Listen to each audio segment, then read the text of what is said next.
Ang atin pong tatalakayin ngayon, mga kababayan, ay ano ba yung kahihinatnan ng mga iglesyang itinayo ng tao? Ano mangyayari rito? Basahin po natin ang isang talata ng Marcos. Kapitulo 7, versikulo 7, ganito po ang sinasabi. Datapwat walang kabuluhan ang pagsamba nila sa akin, na nagtuturo ng kanilang pinakaaral ng mga utos ng mga tao.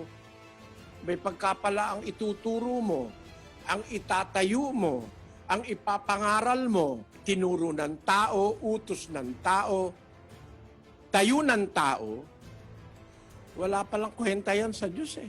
Hindi natin po pwedeng alisin sa Biblia ito na walang kabuluhan ang ginagawang pagsamba, pananalangin, pag-awit, pag-aabuloy, pagsasakripisyo, pag ikaw na miyembro sa iglesyang ang itinuturo, aral at utos ng mga tao.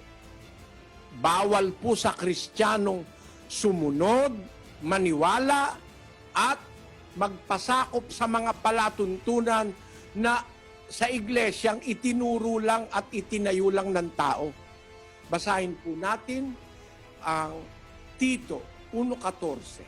Ang sabi po rito ng Apostol Pablo, na huwag mga kinig sa mga katha ng mga Hudyo. Yan nyo ha, may mga katha-katha ang tao eh. Kaya may kumatha sa Mindanao, ang katha niya, ang bagong Jerusalem daw, nasa Mindanao na. Huwag kayong makikinig sa katha ng mga Hudyo at sa mga utos ng mga tao na nangagsisisinsay sa katotohanan. Napansin nyo, mga kababayan? Pagka pala ang iglesia, ang samahan, ang mga aral, ang mga doktrina, katha ng mga tao. Paano pong matitiyak ng katha ng tao? Utos ito ng mga tao. Sinsay ito sa katotohanan. Sabi sa English, not giving heed to Jewish fables and commandments of men that turn from the truth. Pagkaligaw ito sa katotohanan eh. Pag ikaw ay tumanggap ng iglesyang itinayo ng tao, ang itinuturo utos ng tao, mga katha-katha ng mga tao, ito po yung ligaw sa katotohanan. Yung salitang nasisinsay sa katotohanan. Ligaw itong mga iglesia o mga samahang ito na ang tao ang nagtayo. Ang hindi po ligaw ay yung ang Diyos ang nagtayo.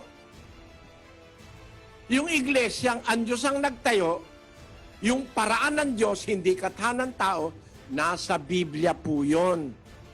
Pati pangalan no, nasa Biblia. Hindi yun pwedeng tawagin sa kung ano-anong pangalang inimbento. Iglesia Quadrangular, Iglesia Jerusalem Nueva, Iglesia ni Cristo na tao. Kasi yung Kristo po sa Biblia, Diyos yun eh. No? Iglesia Episcopal en las Islas Pilipinas, Iglesia Pentecostal, Iglesia Baptista. Hindi po yan ang nakasulat sa Biblia, mga kapatid eh. Ang nakasulat po sa Biblia, Iglesia ng Diyos. Yan ang binili ni Kristo ng kanyang sariling dugo. Halos sa lahat ng salin ng Biblia, yan po ang nakasulat. Iglesia ng Diyos. Sa King James, Church of God. Doon sa Douay Rheims na opisyal na salin ng Katoliko, Church of God o Iglesia ng Diyos din. At sa iba't iba pang mga salin, lalo na po doon sa orihinal na pinagsulatan sa Griego. Kasi po mga magulang, ang aklat ng gawa, yan po'y isinulat ni Lucas sa Griego para kay Teopilo na isang Griego rin. Paano ka ngayon kukuha sa Lamsa? Hindi naman Griego yun. No?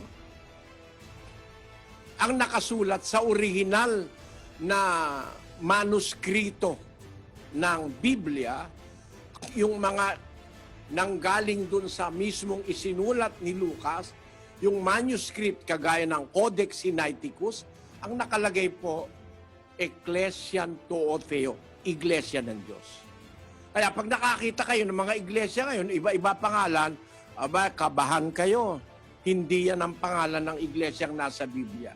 At sa susunod po, pag-aaralan natin sa Biblia, bakit ang iglesia ng Diyos ang dapat na pangalan ng tunay na iglesia na nasa Biblia.